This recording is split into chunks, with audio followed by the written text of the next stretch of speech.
കോട്ടയം ജില്ലയിലെ ഏറ്റുമാനൂരിനടുത്തുള്ള കാണക്കാരിയിൽ നിന്ന് 1 കിലോമീറ്റർ മാറി കോട്ടയ്ക്കുപുറം എന്ന് പറയുന്ന സ്ഥലത്താണ് ഈ സെൻറ്റ് ജൂഡ് ദേവാലയം സ്ഥിതി ചെയ്യുന്നത്. അങ്ങോട്ട് പോയാൽ അതിരമ്പുഴ, ഇങ്ങോട്ട് പോയാൽ കാണക്കാരി. ഇത് ചങ്ങനാശ്ശേരി അതിരൂപതയിൽപ്പെട്ട റോമൻ കാത്തലിക് ചർച്ചാണ്.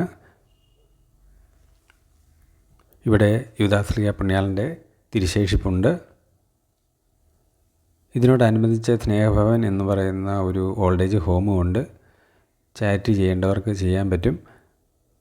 കുർബാനയുടെ സമയമൊക്കെ ഇവിടെ എഴുതി വെച്ചിട്ടുണ്ട്. ഈ പള്ളിയിലേക്ക് കയറുന്ന അവിടെ തന്നെ ഡോറിനടുത്തായിട്ടാണ് ഈ പുണ്യാളൻ്റെ രൂപം വെച്ചിരിക്കുന്നത്. ചെറിയ പള്ളിയാണ്. അസാധ്യ കാര്യങ്ങളുടെ മധ്യസ്ഥൻ എന്നറിയപ്പെടുന്ന ഈ യൂദാ തദേവൂസ് യേശുവിൻ്റെ ശിഷ്യനും യേശുവിൻ്റെ ബന്ധുവുമായിരുന്നു. യേശുവിനെ ഒറ്റിക്കൊടുത്ത യൂദാസ് ഇതല്ല, അത് യൂദാസ് കറിയോത്ത ആയിരുന്നു. ഇവിടെ വന്ന് വിശ്വസിച്ച് പ്രാർത്ഥിക്കുന്നവർക്ക് തീർച്ചയായും അനുഗ്രഹം പ്രാപിക്കാൻ പറ്റും.